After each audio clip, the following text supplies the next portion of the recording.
अवतारी कैलास राणा शिवचंद्रमोळी फणींद्र माथा मुकुटी झळाळी कारुण्य सिंधू भवदुःखहारी तुझ बिन शंभो मज कोण तारी. कोण तारणार आहे?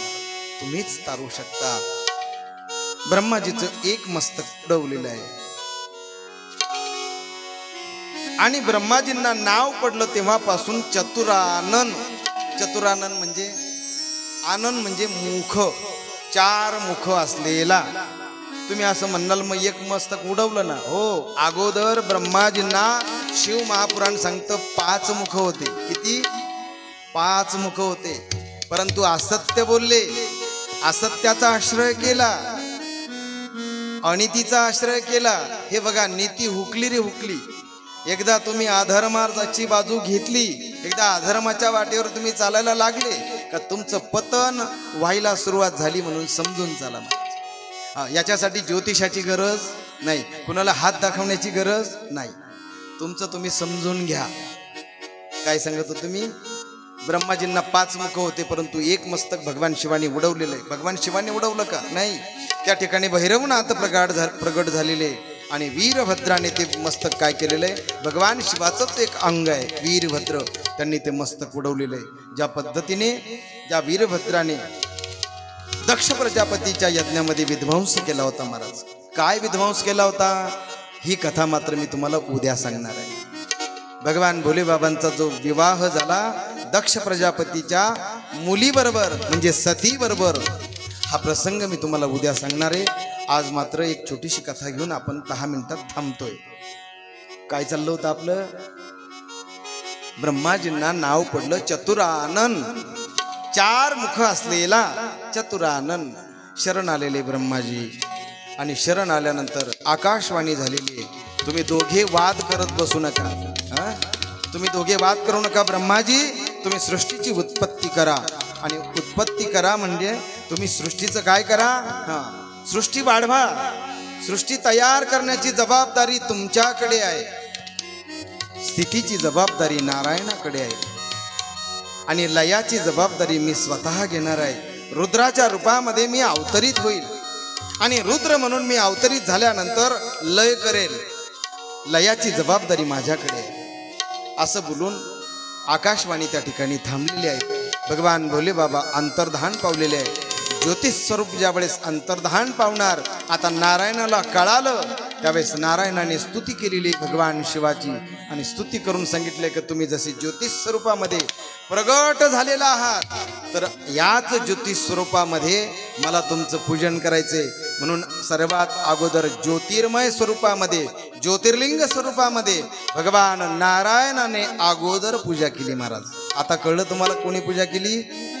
भगवान नारायणाने. महाराज ज्यांना कळलं त्यांनी टाळी वाजवा, ज्यांना नाही कळलं त्यांनी वाजवू नये. सर्वात अगोदर लिंग स्वरूपात ज्योतिर्लिंग स्वरूपामध्ये कोणी पूजा केली? भगवान नारायणाने.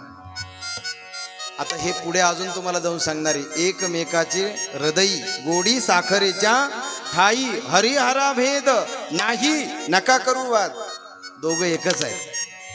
ही पार्वती मैया कोण आहे, शिव कोण आहे हेही सांगेल मला. नारायण कोण आहे, लक्ष्मी कोण आहे हेही सांगेल. असो त्या ठिकाणी भगवान भोलेबाबांनी महादेवाने शिवशंकराने आशीर्वाद दिलेला आहे आणि आशीर्वाद दिल्यानंतर ज्योतिर्लिंग स्वरूपामध्ये ही आठवण राहावी सदैव. एखाद्या गोरगरीब दुबळ्याला किंवा भक्तांना जे अनाथ समजता स्वतःला, त्यांना त्या सर्वांचा तू नाथ हो म्हणून ज्योतिर्लिंग स्वरूपामध्ये तुम्ही कायम प्रगट व्हावं म्हणून ब्रह्माजीने आणि नारायणाने विनंती केलेली आहे. त्या विनंतीला मान दिलेला आहे भगवान भोलेबाबांनी आणि तथास्तु म्हटलेलं आहे. म्हणून 12 ठिकाणी भगवान भोलेबाबा ज्योतिर्लिंग स्वरूपामध्ये प्रगट झालेले आहे. बोला नमः पार्वतीपते हर हर महादेव. हर हर महादेव. हर हर महादेव. सौराष्ट्र कैलाष्ट सोमनाथंच श्रीशैल्य मल्लिकार्जुनम उज्जनिया महाकालम ओंकारम अमलेश्वरम परल्या वैद्यनाथं च डाकिन्या भीमाशंकरम सेतु बंदितु रामेशम नागेशम दारुकावने वाराणस्या तु विश्वेशम त्र्यंबकम गौतमी तटे हिमालय तु केदारम कृष्णेशम तु शिवालय। 12 ज्योतिर्लिंग, या 12 ज्योतिर्लिंगाची सुद्धा फार सुंदर कथा आहे। मी सांगण्याचा प्रयत्न करेल तुम्हाला जसा जसा वेळ मिळेल। 12 नाही पूर्ण होणार आता, कारण आज कितवा दिवस आहे आपल्या कथेचा? दुसरा दिवस आहे आपला, तिसरा, अरे हो तिसरा दिवस आहे। जरा माफ करा, नेमकं दुपारी पण कथा रात्री पण कथा, त्याच्यामुळे नेमकं तिकडं काय चाललं ते कळत नाही, इकडं काय चाललं ते कळत नाही। असो, परंतु तुम्ही मात्र किती लक्ष देऊन कथा ऐकतात। मी संपूर्ण भारतभर फिरतो, पण तुमच्या समतानगर सारखे श्रोते मला कुठंच भेटत नाही महाराज, कुठंच भेटत नाही। किती धन्य आहे महाराज, तुम्ही किती कान देऊन तुम्ही कथा ऐकतात। म्हणून तुमच्यासाठी, माझ्याकरता एकदा तुमच्यासाठी तुम्हीच टाळी वाजवा महाराज। धन्यवाद, धन्यवाद। रोहन भैया जाकी लाव। नमः शिवाय, ओम नमः शिवाय, हर हर नमः शिवाय, ओम नमः शिवाय, ओम नमः शिवाय, हर हर भोले नमः शिवाय। गंगाधरा शिव गंगाधराय, हर हर भोले नमः शिवाय। गंगाधरा शिव गंगाधराय, हर हर भोले नमः शिवाय।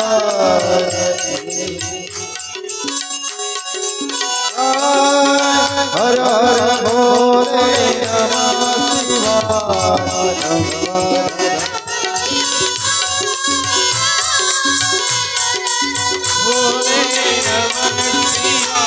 ओम नमः शिवाय, ओम नमः शिवाय, हर हर भोले नमः शिवाय।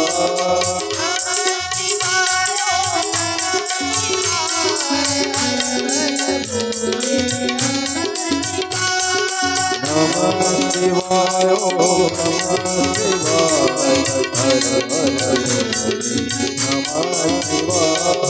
नमः शिवाय, ओम नमः शिवाय, हर हर भोले। हर हर भोले नमः शिवाय।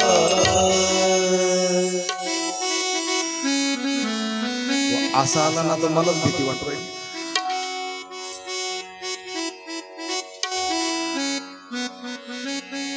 चोर महाशय, तुम्ही देवांच्या लाईन मध्ये नका राहू, देवाच्या माग राहा, खाली बसा आणि माझ्या बोलण्यावर लक्ष द्या। हा, बस खाली, बसता येत नाही। मागच्या कथेमध्ये त्याच ब्रह्म तुम्ही बसून घेतलं का? तुम्ही उभे राहा। मागच्या कथेला काय झालं? ब्रह्माजी ज्याला बनवलं होतं ना, त्याचं ते नाडीचं धोतर आहे। आता हा कस काय पटकन बसला काय माहिती, पण मागचा ब्रह्माजी ताटकळून शेवटी मला म्हटलं, महाराज ही दाढी फेकून देईन मी तुमच्या अंगावर। आणि मागचा जो चोर होता ना महाराज, तो खाली, मी ते म्हटलं ना त्याला खाली बसून घे, तो इतक्या जोरात बसला का मधलं धोतरच फाटून गेलं।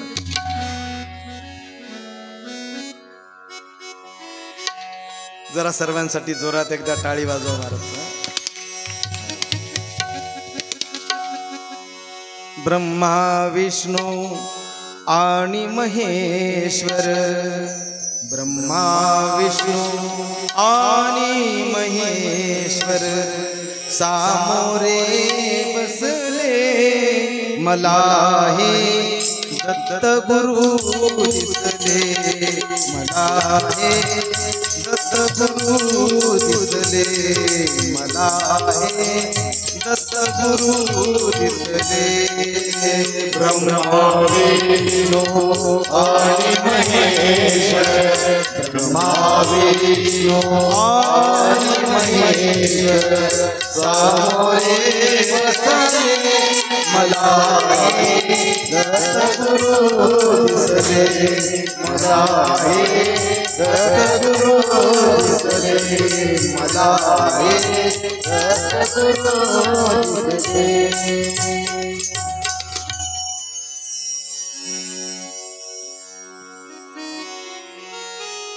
धन्य धन्य हो प्रदक्षिणा सद्गुरुरायाची झाली त्वरा सुरवरा विमान उतरायाची धन्य धन्य हो प्रदक्षिणा सद्गुरुरायाची झाली त्वरा सुरवरा विमान उतरायाची धन्य धन्य हो प्रदक्षिणा गुरु. आता माझ्या पाठीमागं या आपल्याला काय वाटतं सुनील हे आपल्यालाच गाता येतं का? गायकवाड महाराज आपल्यापेक्षा सुद्धा इथे बरेच बाथरूम सिंगर बसलेले आहेत, मला माहिती आहे. तुम्हाला बघायचं का? लकारे महाराज तुम्हाला बघायचं का? आता एक काम करा, तुम्ही काहीच वाजवू नका. बघा माझ्या पाठीमागे या कशा म्हणतात.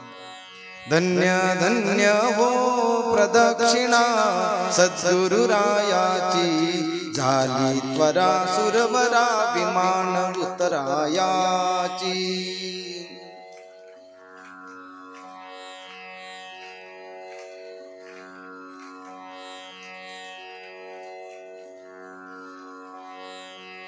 तुम्ही आशा म्हणून राहिल्या जसं तुम्हाला मी नाव घ्यायला सांगितलं एकदम हळूच. देवाचं भजन गाताना लाज भय चिंता दुरावीला मान असं देवाचं नाव घेऊ, लाजू नाही. स्वरात म्हणा ना. आणि अशा शेळ्यात मेंढ्या नका घालू, जरा चांगलं म्हणा. कमीत कमी तुम्ही महाराष्ट्राच्या मुख्यमंत्र्याच्या लाडक्या बहिणी आहात हे विसरू नका. जरा कमीत कमी माझी लाज राखा महाराज. मी तुम्हाला म्हणायला सांगितलं, तुम्हाला बघायचं की एवढे एवढेच महाराज मूठभर, पण हे तुमच्यापेक्षा कसं म्हणतात ऐकायचं का तुम्हाला? ऐकायचं तुमचं झाल्यावर मी पाहतो महाराज, पण तुम्ही एकदा नीट म्हणा. धन्य धन्य हो प्रदक्षिणा सद्गुरुरायाची झाली त्वरा सुरवरा विमान उतरायाची. वाह वाह वाह.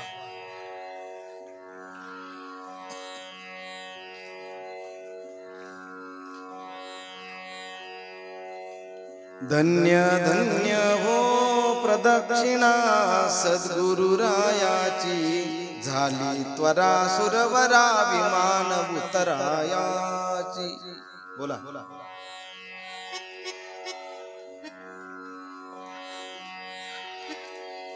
झाली त्वरा सुरवरा विमान उतरा. तुम्ही काय माझी लाज नाही राखली ठीक आहे? अहो महाराज, काही जरी झालं तरी सुद्धा स्त्री ही महानच आहे महाराज. तिला शक्तीचं रूप म्हटलंय. तुमच्या पुढं आम्ही नतमस्तक आहे महाराज. बरं आम्हीच काय नतमस्तक आहे राजे?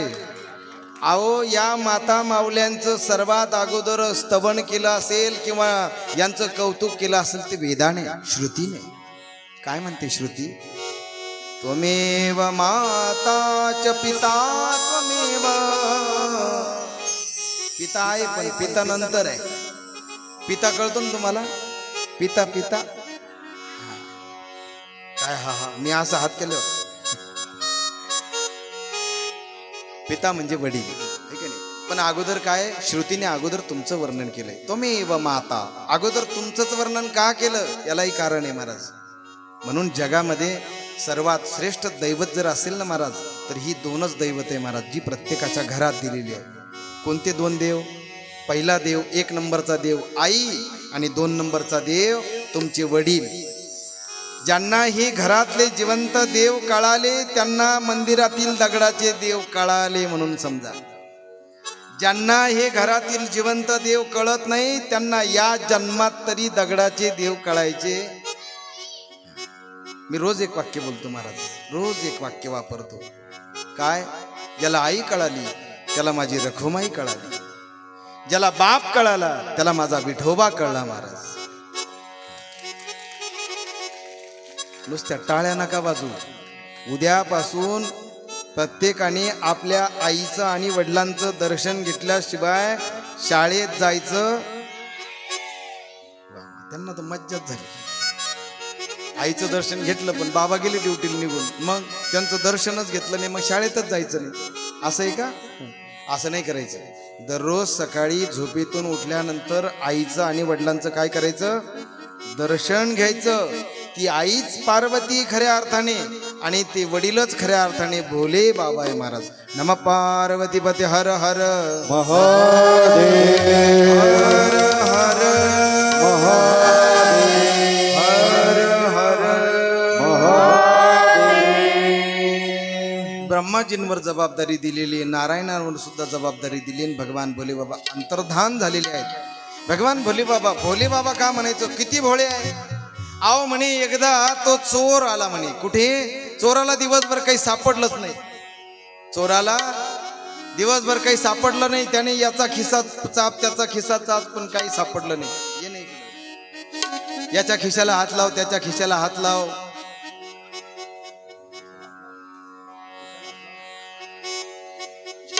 तो म्हणतो तुम्हाला खेसच नाही पुढं लाव हात. आता त्याची तरी काय चूक आहे? मी खरंच बनेनच घातलंय ना आतून. त्याला माहिती बनेनला खिस्साच नाही कुठं हातलं. परंतु चोराने भरपूर प्रयत्न केला, दिवसभर प्रयत्न केला. चोर थकून गेला. चोराला एकही शिकार लागली, एकही गिराईक लागलं नाही. वैतागला चोर आणि योगायोगानं चाललाय जंगलातून. आणि जंगलातून चालता चालता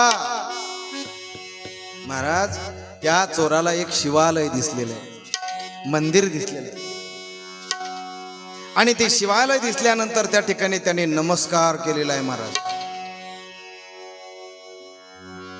आणि नमस्कार केल्यानंतर हात जोडलेले आहेत. आणि हात जोडून तो चोर म्हणतो, भोले बाबा काय माझी आज परीक्षा पाहिली? अहो मला आज सकाळपासून काहीच नाही ना. भोले बाबांशी तो एकटाच बोलतोय महाराज.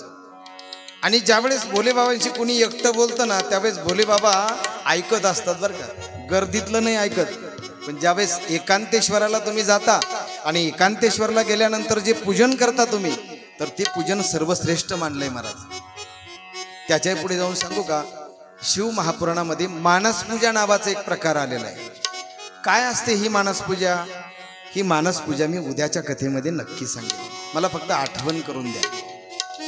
त्या चोराने विचार केला, भगवान भोले बाबांशी बोलतोय तो म्हटला मला काहीच मिळालं नाही. परंतु जाऊ द्या, तुम्हाला लोकांनी जी फळं वाहिलीत ना ती फळं तर चांगली दिसतात. आणि त्याने ते फळं उचकायला सुरुवात केली. पण सगळी फळं कशाची होती महाराज? ती काटे असणारी. कशाची फळं? धोत्र्याच्या. हा, ती फळं पाहिले त्यांनी, म्हटले अरे याला तर काटे आहेत आणि हे तर काही खाऊ शकत नाही मी. योगायोगाने महाराज त्याने विचार केला का ठीक आहे बाबा, आता खायला तर काहीच नाहीये. अरे परंतु काही दक्षिणा आहे का ते पाहू. पण दक्षिणा ही सापडे ना त्याला. तिथे तो चाचपतोय. कोण? तो चोर त्या ठिकाणी तो चाचपतोय, दक्षिणा पाहतोय महाराज. सोड हात बिंदास. आणि तो शोधतोय परंतु त्याला कुठेच काही दिसत नाहीये. चोर जरा कच्चा असल्यामुळे त्याला दिसत नाहीये. त्याला अट्टल चोर पाहिजे महाराज. आणि त्या चोराचं लक्ष गेलंय महाराज त्या पिंडेवर असणाऱ्या त्या गळतीकडे. तांब्याची असणारी गळती त्या चोराने पाहिली आणि त्या चोराने ती गळती काढण्याचा प्रयत्न करू लागला.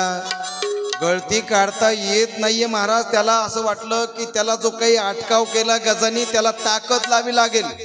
मग ताकद लावायची तर रेटा लावा लागेल ना. त्याचा काही महाराज त्या कडीपर्यंत हातच पुरेना.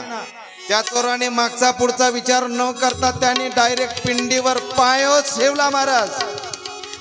पाय नको ठेवू, नुसतं वर धर नुसतं. हा पाय ठेवला आणि त्याच वेळेस महाराज भगवान भोले बाबा त्याच्यामधून प्रगट झालेले आहेत. आणि भगवान भोले बाबा त्या ठिकाणी प्रगट झाल्यानंतर त्या चोराला जवळ घेतलेलं आहे. चोराला जवळ घेतलं आणि गळ्याशी आलिंगन दिलेलं आहे. मिठी मारलेली आहे चोराला. भगवान भोले बाबांनी मिठी मारलेली आहे. भगवान भोले बाबांनी मिठी मारलेली आहे.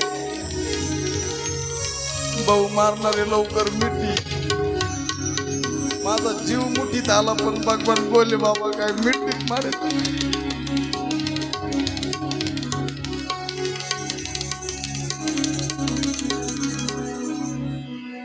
जरा थोड्या वेळ धर ना, असं काही बिघडल का? ए चोरा, असं हा राह तस. गरमत का तुला? तू तर उघडायचे. बोले बाबा तुम्हाला गरमत का? नाही ना, मग धरा थोड्या वेळ धरा, बघतय तुमचा. भगवान बोले बाबा त्याला आलिंगन देतात. आलिंगने संतांची दिव्य झाली माझी काया. अरे संतांनी आलिंगन दिलं तर आपली काया दिव्य होते. हे तर देवाने आलिंगन दिलंय. त्या चोराची कायाच काय महाराज, पण तो चोर धन्य झाला. चोराच्या डोळ्यातून नेत्रातून घळघळ अश्रू यायला लागले. भोले बाबा तुम्ही मला प्रसन्न झालात. त्यावेळेस भोले बाबा म्हणतात, अरे बाबा कुणी मला बेलपत्री वाहतं, कुणी तांदूळ वाहतं, कुणी आघाडा वाहतं, कुणी धोत्र्याचं फुल वाहतं, कुणी दुर्वा वाहतं, कुणी मध वाहतं, कुणी भस्म लावतं, कुणी चंदन अर्पण करतं, पण कुणी धूपदीप अर्पण करतं, पण तू मात्र संपूर्ण देहच मला समर्पित केला. म्हणून मी काय झालोय, तुझ्यावर प्रसन्न झालेलो आहे. नमः पार्वतीपते हर हर महादेव हर हर हर हर